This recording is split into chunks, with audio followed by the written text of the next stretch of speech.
YouTube нейросет арқылы жасалған контентке блок қоя ма? Жалпы оның ішінде ChatGPT, Midjourney, Runway, Kling.ai деген секілді барлық нейросет арқылы жасалған контент кіреді. Құдайға шүкір, дәл қазіргі уақытта бұрынғы замандағыдай барлық нәрсені өзің жасаудың қажеті жоқ. Сен жасайтын контенттің 70%-ын жасанды интеллект жасап береді. Сценарийіңді жасап береді, видеоңды жасап береді, монтажыңды істеп береді, фотоларыңды жасап береді, видеоң бетіндегі обложкасының барлығын жасанды интеллект жасап береді.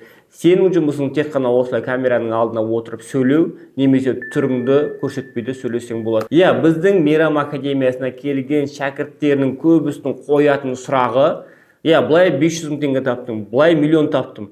Енді 2 миллион, 3 миллион теңге табу үшін осы жасанды интеллектті қолдансам, ертеңгі күні YouTube монетизациядан өшіріп, блокқа қойып қоймай ма деген сұрақ туындайды.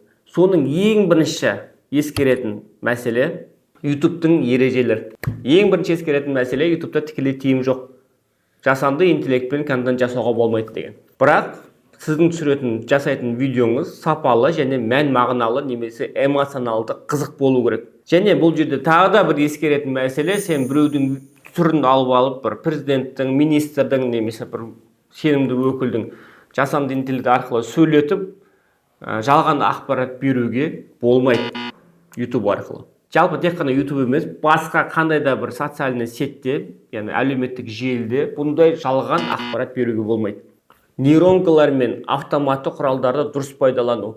ChatGPT сенің түсіретін видеоңа идея айтып беруі мүмкін. Не айтатыныңды әр сөзіңе ішін айтып беруі мүмкін.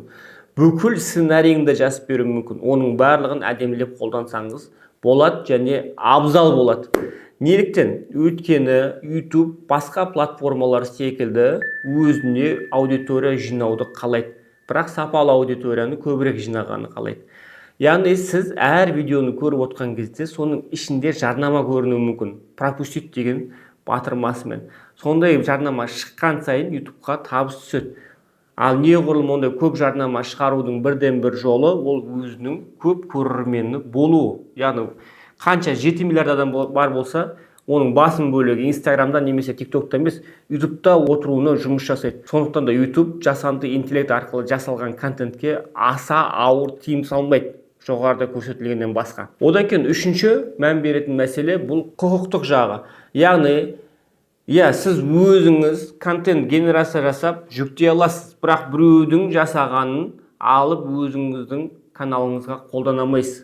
Ол жасанды интеллектке байланысты болса да, немесе басқа видеоларға байланысты болса да, біреудің видеосын алма, біреудің дауысын, музыкасын алма, және біреудің еңбегін жалпы ұрлама. Нейросет рұқсат берді, YouTube нейросет арқылы, нейронка арқылы, жасанды интеллект арқылы контентке рұқсат беріпті деп біреудің алып қолдану дұрыс емес.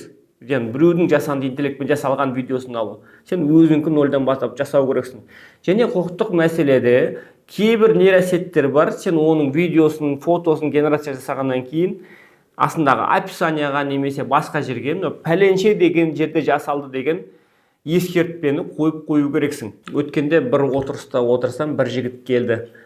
Мейрамбек, мен саған қызығам, қаншама видеолар түсіріп, YouTube арқылы ақша тауып отырсың, бірақ мен де сол сен сияқты видеолар түсіріп жүктеп отыратын. Менің каналымның аты қателеспесем бір қызықты факт деген сияқты бір байланысты тұғын. Бірақ менің каналымды блокқа қойды. Не үшін? Өткені слайд түрінде жасайтын дейді жаңалықтар.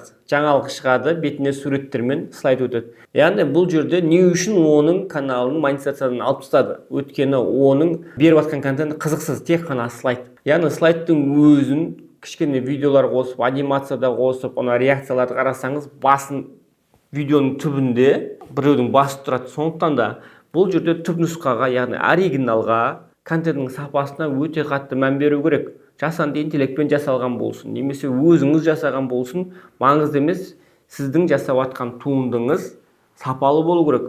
Яғни өзінің бір ережелері бар. Ең бірінші сапасы бұл көрерменнің қызықтыратын факторлер. Яғни көрермендер сіздің видеоңызды айналдырмай, немесе ортасынан жауып қоймай, до конца соңына дейін көретін болса, сізде удержание көп болады. Удержание көп болған сайын YouTube оны қызық деп танып, ары қарай продвижениеға жібереді. Яғни сапасы неғұрлым жоғары болған сайын. Соғұрлым YouTube сіздің контентіңізді қолдайды. Сапаның тағы да бір бөлігі кәдімгідей тікелей видеоның форматы 1920-да 1080 пиксельде болған әлдеқайда абзал болады. Нақты жасанды интеллектті әдемі қолданыңыз, сапалы қолданыңыз және сол арқылы табыстарыңызды арттырыңыздар. Ал келесі видеоларда қалай просмотрдан ақша табу керек, қалай трендке кіру деген секілді мәселелер талқылайтын боламыз. Сол видеоларды жіберіп алмау үшін каналға тіркеліңіздер. Келесі видеода кездескенше сау сәлемет болыңыздар.